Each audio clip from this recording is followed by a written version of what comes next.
let's do a tutorial on visualization. I know it doesn't sound very exciting, but I want you to realize this.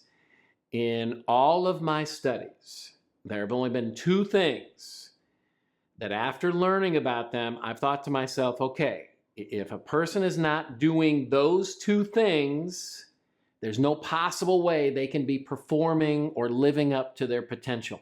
Visualization is one of those things. So I want to just take a couple of minutes and let me walk you through what I consider your three most important guidelines when a person visualizes. Now, in the app, I cover a few more of the guidelines, but these really, to me, are the big three.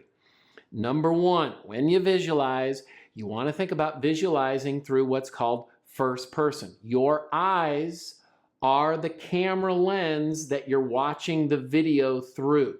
So you're not watching yourself, kind of like the ESPN version. You're not watching as if the camera's over here watching you. Your eyes are the camera lens. That's guideline number one. Guideline number two, I want you to pay attention to feeling it. What I mean by that is I want you to think about a term called energy during performance, EDP. So think about the feeling you get when you have the right energy during performance. And I want you to think about this EDP as if it's on a 1 to 10 scale. A 1 during performance would be you're falling asleep. Literally, you're yawning during the performance.